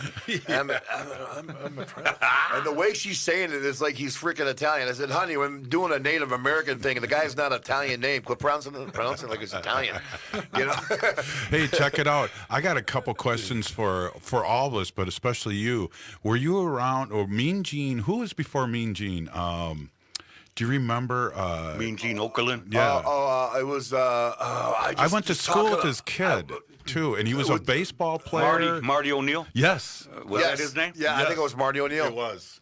Yeah, he did announcing. I was trying to think about it. My wife and I were just talking about it the last night, as a matter of fact. I don't know why I had a brain fart there. I couldn't think of his name, you know. It's a good thing we had Curtis here. Yeah, no kidding. But yeah, those guys, you know, I think of the days of the Boone Avenue studios over at Calhoun Square. You're right, man. We used to do, I think they were on Channel 9, right? When the KSTP? Yeah, KSTP, right? Yep. And when China, I think it was on 9 for a long time and then went to 11. Yeah, and I'll never. You remember that you like to eat that Geritol? Every Saturday, Sunday, right? Yeah, and I'll never forget this. This is when Reagan just became president, and Jesse the Body Ventura, former governor, was a bad guy. and Reagan just had this pretend war in Grenada. I'll never forget this. And usually they'd boo him on that. And he was in his like fatigues and his, and everything. And he grabbed the mic from Mean Gene and he said, "I just got back from a vacation in Grenada." And the crowd just howled and just all of a sudden he was a good guy for 10 minutes. You had a picture of us, right? We're all bouncing at Grandma B's, and the bartender was Ed Sharkey. Oh, right. God bless Eddie Sharkey. He trained Jesse Ventura. And so when he came to us and said, "Guys, you're all big and you look great. How you ever thought about pro wrestling?" And we all looked at each other and said, "Eddie, come on." At the time, I was training for a walk-on trial with the New Jersey Generals, the USFL, Donald Trump's old team, And I was getting ready about 3 months out and training, and I said to myself, "What do I got to lose, man? I'll go through the wrestling camp, do all the pummeling, get my wind up, and be pushing will help me because I was an offensive lineman, And one thing led to another, and then Ole Anderson, another Minnesotan, came in and said, "Okay." We met him, and it's kind of funny because we had this wire. There's this wire right outside of Grandma B's door, and it protect their electrical box. And we called it the tripwire. And we used to grade ourselves when a guy would get Ruley in the bar when we threw him out. If how many circles he could do around that wire, we'd flip it, and we'd grade the bump, right? Okay, he got a 5. Well, this guy got an 8, And one time we threw him out, it landed at Ole Anderson's feet. Whoa. And Ole Anderson came in and says, "I'll take you, and you. Get ready to come down to Atlanta on next Friday." Wow. And it was Ravishing Rick Rude, Hawk, and myself. Oh, wow. Nice. Yeah, man. And that's exactly how we got started, by accident, right place, right time. Timing in life is key. Right. We just happened to be the right guys. One thing you didn't have to teach us how to do was, I always say this, and I say this modestly, you can't teach charisma. You either got it or you don't. And Hawk and I had the it factor together. I would say I was the hard sell guy. "We're going to kick your knee down your throat." And Hawk would go, "Well?" and say, sound just like Hawk, right? I think his spirit comes in me every time I say that thing. That's awesome. And he would say some really ridiculous, stupid thing, but then it made sense. Then you had Paul Ellering, who wrapped it all up nice and tight in a bow, and it worked. Yeah. It worked because we were different, man. It was like take no prisoners, and it was fun. It was fun to be around, man. And I would just want to mention, too, that Eddie Sharkey will be there tonight. Oh, my God. Shoot. Yeah. Eddie's going to induct us tonight, so which is very, very cool, man. Funny story. Eddie was married to another Native American gal, Princess Littlefoot, I think was her name, right? Wow. And I remember one time, well, he can say it now because he's not here, Vern, was getting a little unruly with her one time. And Eddie shot by the old office there that we used to be right off of France Avenue with his 12-gauge shotgun and, and blew out the office and says, "You will not mess with my wife again," Right. And that was Eddie. I got to respect that, Much respect. So Vern Gagne had a training camp too, wasn't it? At a barn or something out? He did, man. I did an appearance the other day, and the Iron Sheik was there, who ran. Be there. No, that was Sheik not Casey. That's going to be there. Yeah. The Iron Sheiks from Iran. Oh. Sheik Adnan's from Iraq. The Iron Sheiks from Iran. It's always a running joke when I see the Iron Sheik. I said, "Bro, you're from Iraq." We would tease. I'd tease him that way. And but no, he was in the '68 Olympics. He was a silver medal, I think, silver or gold medalist in the Olympics. And but he ran Vern Gagne's camp for years. As a matter of fact, Paul Ellering and Ken Patera, when they went through the camp, Sheik was running it. The Iron Sheik. And Patera was in the Olympics too, wasn't he? Patera was. I watched Kenny weightlifter? Patera walk out of the rack and with 500 pounds, like he's going to squat it, and he pressed it over his head. Kenny was just we call it like offense to the term, but retard strength. I mean, he just go bam. It came out of nowhere, and this guy who was strong. He literally put out a cigarette and poof. Yeah, Kenny's a great guy, man. We looked at him, and we looked up at him as a kid. When I was in high school, Kenny was the man in wrestling. Did you ever wrestle in Texas with the Von Erichs? No, they wouldn't put us with those boys.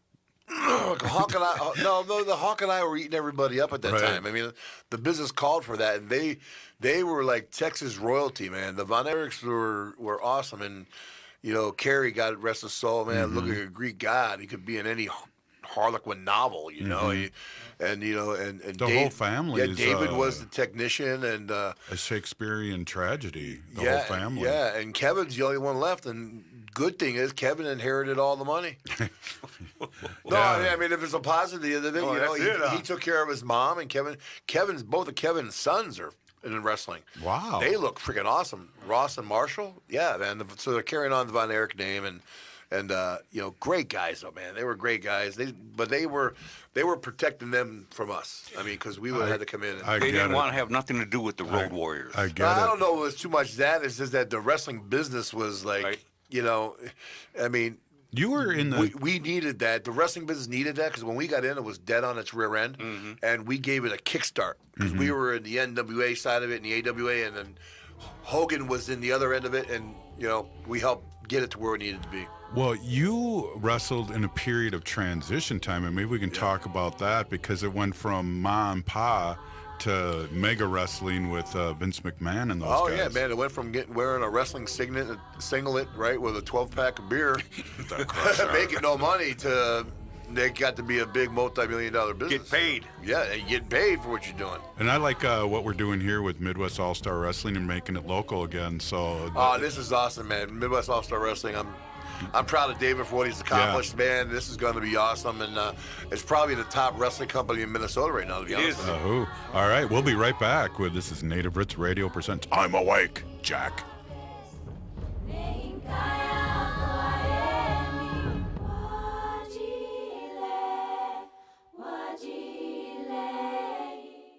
J. Selby's, an airy plant-based cafe serving up American classics, nestled in the heart of St. Paul in the historic Cathedral Hill neighborhood at 169 Victoria Street. J. Selby's serves great plant-based food and only plant-based foods where customer service is a priority, great food a tradition, and a comfortable, cool space for like-minded people to gather and enjoy a sustainable, environmentally friendly, and compassionate meal. As the Star Tribune writes, J. Selby's is an innovative vegan restaurant that does a spot-on Big Mac. It's a good day for good food. When we heal from our traumas, when we face our fears, let go of our addictions, when we relearn our values, when we live our teachings, respecting our elders, cherishing and honoring our children, when we honor and take care of our spirit, there will be no room left for sexual violence. Sponsored by the Minnesota Indian Women's Sexual Assault Coalition. MN350 is a grassroots, volunteer-driven organization fighting for climate justice and a swift transition away from a fossil fuel-based economy. To get involved, visit mn350.org or find us on Facebook at MN350. Building a climate movement in Minnesota. J&S Bean Factory is a native-owned, community-supported, cozy, artsy coffee shop which offers roasted on-site beans, live music, and baked goods. Relax in the beautiful outside patio. City Pages writes, voted top 10 coffee shops. Tucked into a quiet corner of St. Paul's Highland Park neighborhood, this coffee shop roasts beans on-site from the best coffee-growing countries in the world. Located at 1518 Randolph Avenue, St. Paul. The good stuff.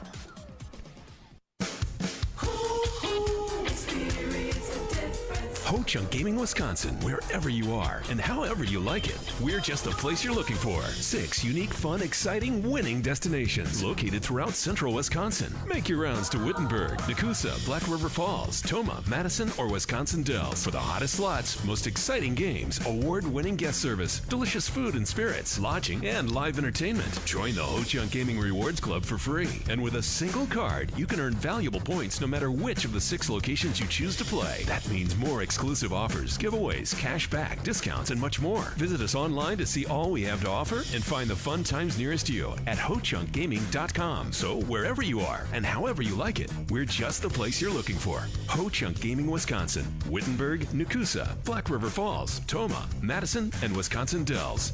Experience the difference. Ho-Chunk Gaming Wisconsin. Must be 21 or over to play.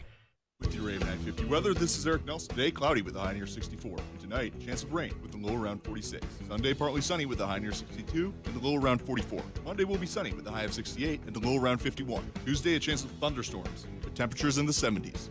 AM950 is brought to you by Eat Local Minnesota. Click away from the usual and find a list of one-of-a-kind local restaurants at eatlocalminnesota.com. From elegant to casual, exotic to comfort food, they've got everything and more. Find the full list of incredible nearby restaurants at eatlocalminnesota.com.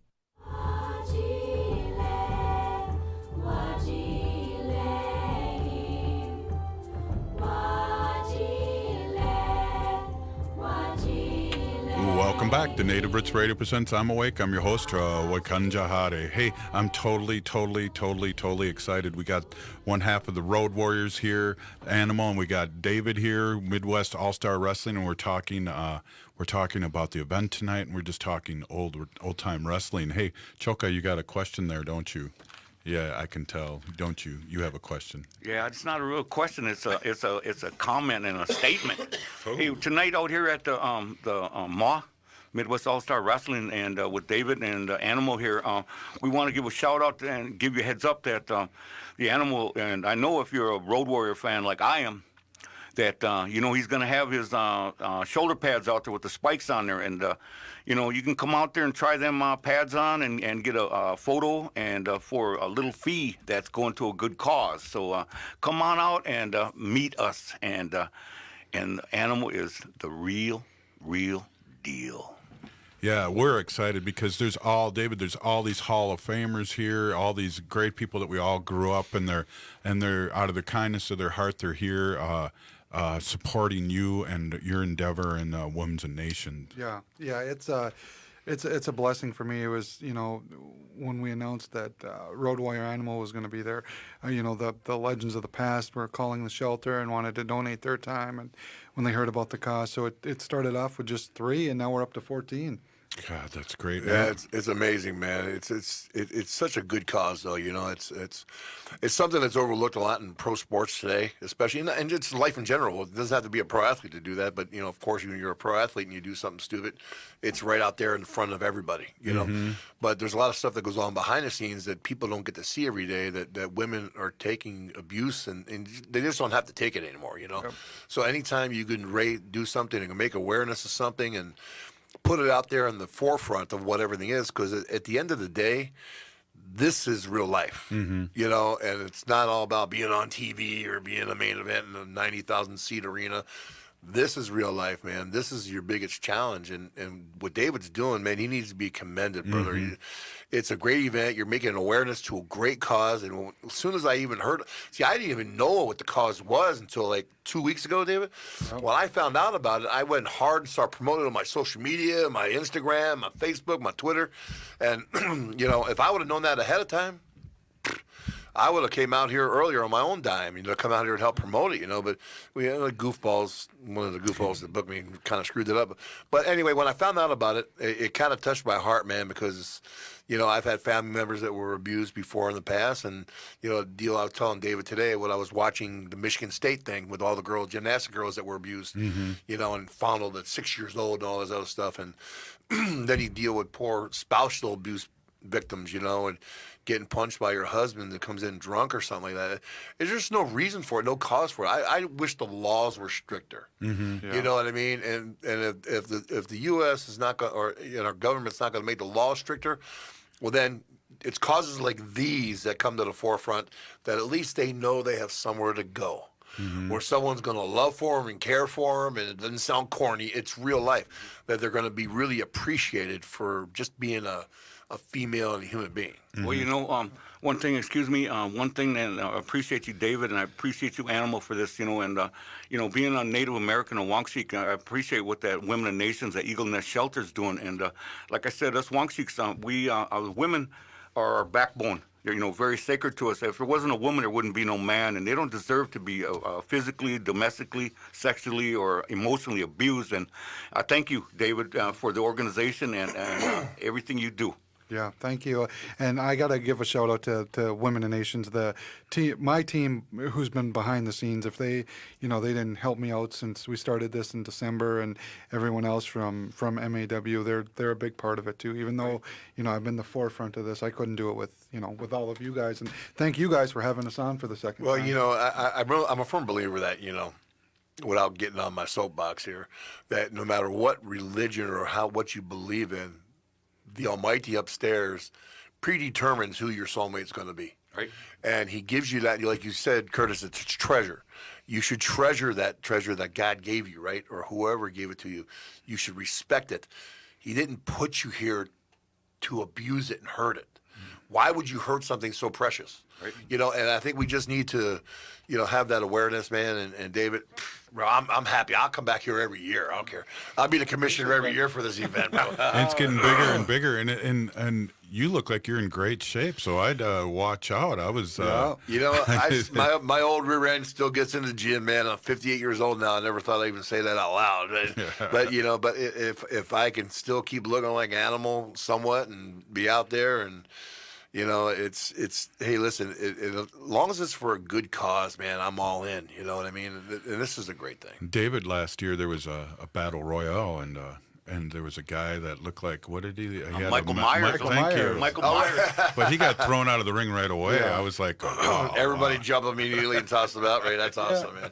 Yeah, David's he's still learning his wrestling business, man. I told him, I said, I could be your teacher, bro. I'm a coach at heart. I coached all my kids for sports at Wayzata. Right. My son that played in the NFL. My son James. So I know a little bit about coaching, man. I actually thought he and I were talking earlier about starting a wrestling school. Up here and franchising it out, calling it Power Slam U. Whoa, well, that'd be cool. Wow. Yeah. So, but back to the event, man. I don't know how you did it. Mm-hmm. You have a bunch of legends coming to this show. I don't think I've ever seen this much legends at one show, unless I was doing a Comic-Con in New York City or something.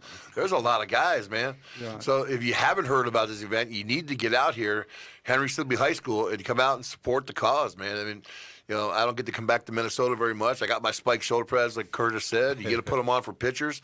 And, it's going to be a great event and for a great purpose and a great cause. And just great entertainment, too. Yep. So much fun, just the fact that I knew that you were going to go into the battle royale. I was watching, closely. Whoa, he got thrown over the top rope. Where's David? He's on the ground. Where was David? There went David. Family's an important thing. I mean, we all agree that family's really important. Yep. And Curtis was talking about, Cretin-Dorm Hall, where his kids went. And I said, Wayzata and Cretin-Dorm Hall, man, they had some battles, bro. They had some serious battles. Bro, but I remember a couple times at Cretin-Dorm Hall, there would be like 12, 15,000 people watching a high school football game. Back when Cretin-Dorm Hall was like number one and Wayzata was ranked number two, and they come in there and battle out. It was awesome, man. I tell you what, it was that, believe it or not, Curtis, at Cretin-Dorm Hall is when Ohio State came and saw, I think my son James had like 20 tackles that game or something. Right. Right then and there, they offered him a deal, man. Wow. Yeah, so that's how. Yeah, he had an awesome game, man. He was all over the field. Yeah, but it's cool, though. So I have a question, and then I want to really start talking again about the event tonight. Favorite wrestler? My favorite wrestler? Oh, man, being a kid in Philly, the only person I really remember all the time, name I hear announced, was Bruno Sammartino. Oh, and let me tell you, man, up until the day he died, you guys would not have met more of a class act. I mean, you looked at Bruno, you would have thought that this guy's got some mob ties. I'm sure he did. Not that he ever did anything behind the scenes or illegal, but Bruno was so revered by all the Italians out east. Yeah, classic guy, man. Always dressed nice in this nice suit and everything else. And I remember the first time I met him, and I was my mouth was wide open, my jaw was dropped. And I said, "Oh, there's Bruno Sammartino," and he actually came up to me and said, "Hey, Joe, how are you, Bruno Sammartino?" Wow. I didn't even know you knew my name. Right. No, I was a young punk. I was still learning the business, tripping over my own 2 feet in the ring. And Bruno, I said, Bruno Sammartino knew my name. That was cool to me. So that impacted me a lot, man. He was a great guy and just class. Was the Crusher around when you started? Or was it Duck Crusher? Yeah, not Jerry Blackwell, but Duck Crusher. Right. Yeah, Hawk and I actually wrestled Crusher and Bruiser in the St. Paul Civic Center and in Milwaukee, bro. You should have seen Hawk and I's face. Here we go. Two badasses coming down from the Black Sabbath Iron Man.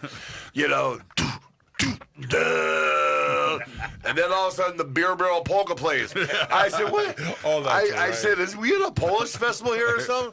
I thought we were in the wrong place. We were in a beer garden somewhere, right? And all of a sudden, here come Crusher and Bruiser walk down the ring with chairs around their neck, like, and those two guys, funny story, didn't take a bump off their feet for like 25 years. Wow. They were Hawk and I back 25 years before us, right? And they came in the ring on us. What's the first thing that Hawk and I did? We kick them each in the gut. And we press slam both of them over our head. Oh, there went the changing of the guard right there, man. Yeah. No more Crusher and Bruiser. It was the Road Warriors after that. But yeah, we wrestled the Crusher and Bruiser. It's kind of ironic. He throws you in and give you the double barrel where he pokes you in the eyes with both thumbs.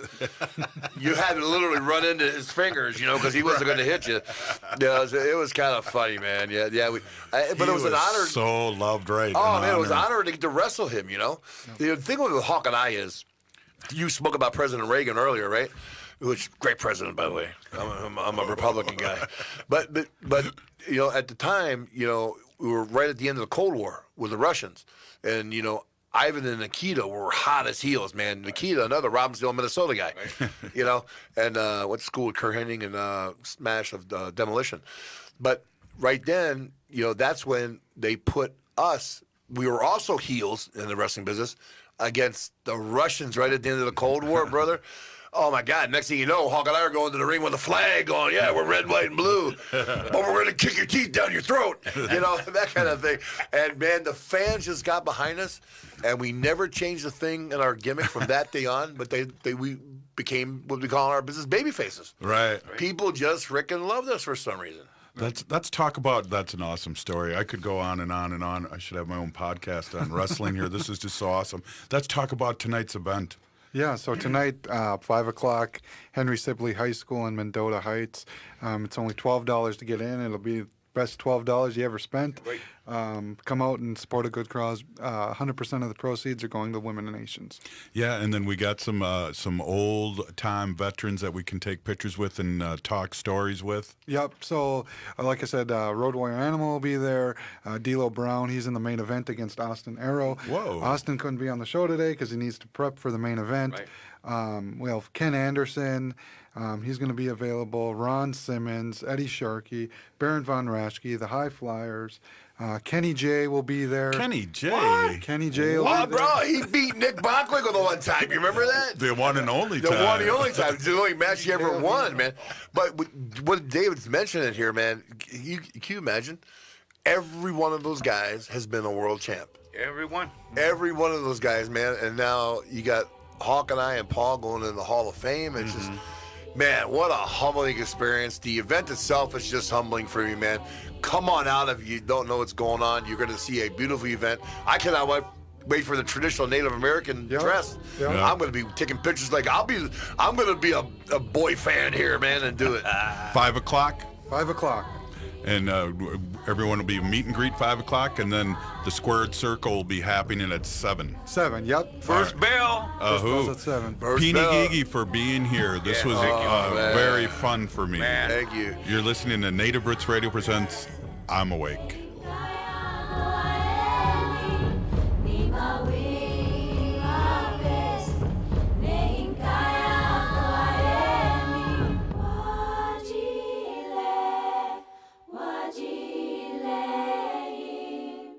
Minnesota has the only original wolf population in the continental United States, and 80% of Minnesotans believe the wolf should be protected. Howling for Wolves is asking Minnesotans to respect our true wildlife manager, the wolf. Their survival is critical to our ecosystems, our communities, and even our economy. As highly intelligent animals with strong social bonds, Minnesota wolves deserve to be protected and admired. Learn more at howlingforwolves.org. Let's live and let howl. Unwanted sexting or photos, inappropriate jokes, even tickling or wrestling can feel like a violation. Catcalling, cornering, or groping, getting them drunk or high for sex, recording sexual acts without permission, hurting someone because of their sexual orientation, raping a family member, a child, a date, a friend, a stranger, purchasing a human being for sex. You make the choice every single time. Sexual violence is many things. Make a choice. Do not do it. Sponsored by the Minnesota Indian Women's Sexual Assault Coalition. Minneapolis, hey, it's me, minus the face paint, from the Legion of Doom, Hall of Famer, Road Warrior Animal. Now, on May 11th, I'm coming back to the great state of Minnesota for the Women's of Nation wrestling event. That's right, me. Come take a picture, get an autograph, put on a spike shoulder pads. I will be there in face paint, in my garb. Come be there. Minneapolis, May 11th. Women's of Nation. Oh, what a rush.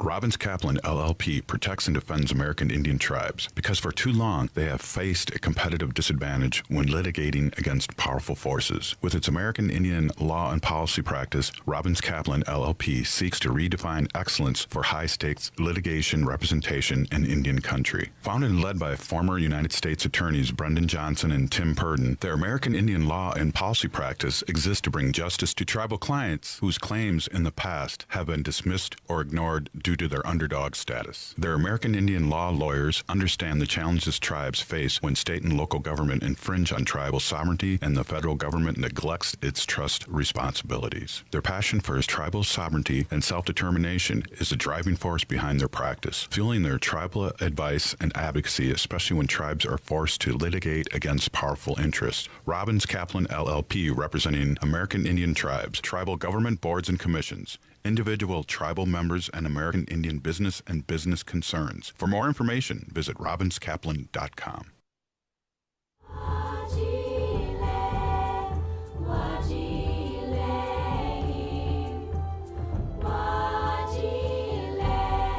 Welcome back to Native Roots Radio presents I'm Awake. I'm Robert Pilot. Today's portion of the show is brought to you by Ho-Chunk Nation, the people of the big sacred voice. That's us. Ahoo! Hey, welcome, Choka. Are you settled down here now? I know you really were excited. I know I was, and I got to just get in my deep, depressing voice again here. I was having too much fun. Oh my God, I'm in awe right now. It was a great show with David and the Animal, you know, from Road Warriors, and I'm gonna start out with the intro here. My name is Mashke Hanajinga. I walk on the white clouds. My colonized name is Curtis West, and I want to say hello to my baby girl Kim at home, you know, and I want to say happy Mother's Day to all the mothers out there. This is a Mother's Day weekend, but so I'm going to give you a little early happy Mother's Day weekend. And I want to ha-ho to all my family and relatives and friends in Four Directions. You know, we pray all is well with y'all. And like I said, I'm really feeling good today, and I want to thank my Chuske over here, Robert, that he lets me do a few things. So I'm going to give some shout-outs, some birthdays, some events. I'm going to start off with the birthdays. And first off, we want to start off with John Alexander Hunter. You know, he's the coach and founder of the Twin City Native Lacrosse organization, and he's a relative of me and Robert's here. So happy birthday. And then we want to give a shout-out to a friend of ours that we went to Standing Rock with, and I guess it's finals week over at the University of Minnesota, but he's celebrating birthday today. So Caleb Twiggs, happy birthday to you, all right? Oh. And then the other one out there is to, I know she's listening, so my sister-in-law, Mitzi Berg West she's celebrating her birthday too. So happy birthday, Mitz. Oh, and, happy birthday. And right then on. I got a bunch of grandkids, and none of them are my favorites. They're all my favorites. So I want to say happy birthday to my Chuske Elijah Jones. So happy birthday. He's your favorite. He's one of my 8 favorites. And there's another one too. You know, I feel bad that I can't say how many years they went, but it's their birthday today. The world famous Ho-Chunk Farms. So it's their birthday. So happy birthday to the Ho-Chunk Farms. Oh. And then, like we always say, you know, with the elders, you know, there's a couple people older than me and Robert. So so we always got to acknowledge and give much love and respect to them. So I'm going to say happy birthday to Sandra Smith, Glenn White Eagle. And this one is a special one here. I know he's listening, so we call him James Funmaker Jr., but between me and him, it's an inside joke, and I call him Cornbread. And so we're going to say happy birthday out there to you, Jimmy. And another one out there, another elder out there in God's country over in Wisconsin, his name is Maynard Rave Sr., so we want to say happy birthday to him out there. And the one, this is another inside joke. We're going to say he's in the Twin Cities with us here, but we call him Mark Cheeto Strossner. So happy birthday out there. And like I said, happy birthday to you all, okay? And then I want to get some shout-outs. You know, first of all, I want to say happy anniversary to my beautiful wife, Kim. We're going to be celebrating.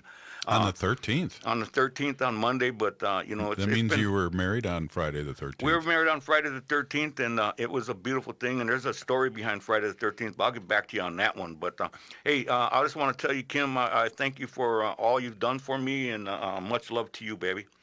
Yes, thank you very much, Kim. And then the other thing I want to do, and I didn't know his birthday, but so I'm going to give a happy shout-out, belated birthday to our good mentor, Clyde Belcourt. You know, he celebrated his birthday this past week, so happy birthday, Clyde. Oh.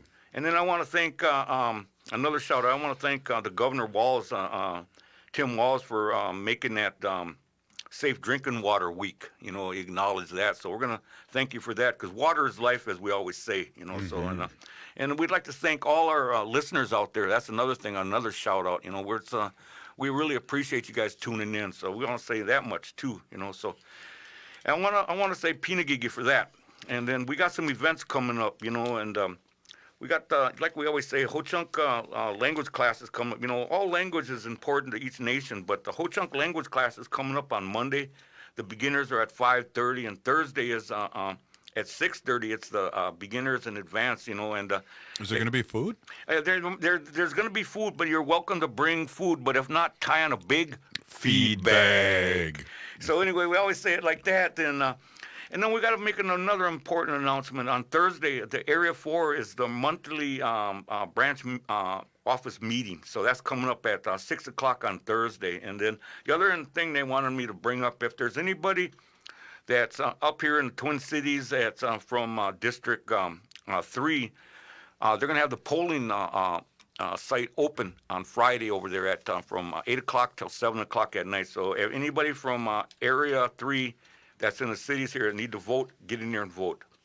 And the other thing we're going to bring up is that tonight, and we've talked about it over and over, we had some great guests from Midwest All-Star Wrestling, Women of the Nation, Eagle Nest Shelter events tonight at Sibley High School in Mendota Heights. You know, that's 5 o'clock meet and greet, first bell 7 o'clock, and I get an opportunity, and I'm honored to walk in with the main event with Austin Arrow, Wangshik, a native wrestler in the main event, and we're going to be with walking in with some Red Lake hand drum singers and drummers, and it's going to be awesome. And then some beautiful native women in their regalia were walking in Austin at the main event. And another thing we got to bring up too, every Thursday night from 7 to 8:30, it's called the Community Drum and Dance. That's at 1530 East Franklin Avenue, Minneapolis, and that's what they call it is prevention through cultural awareness.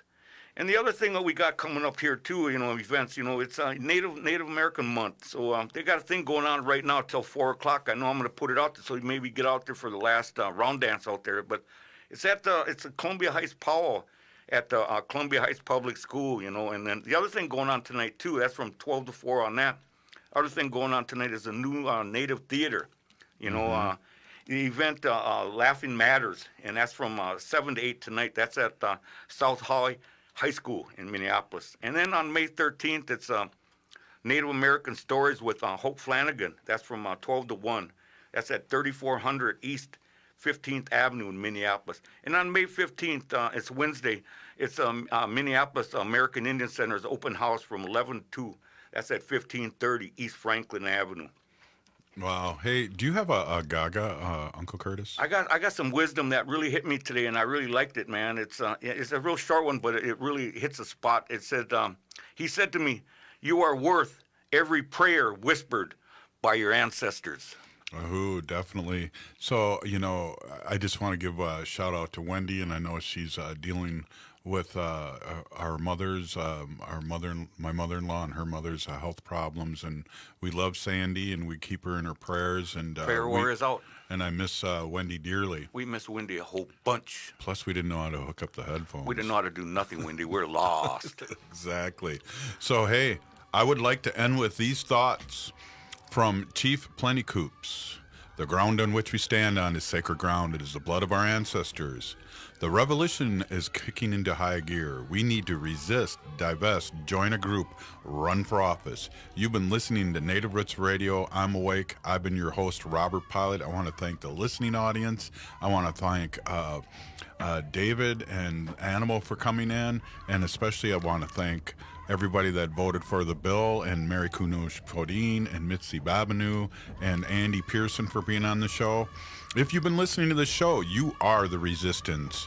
We're still here. We are the seventh generation. We are awake.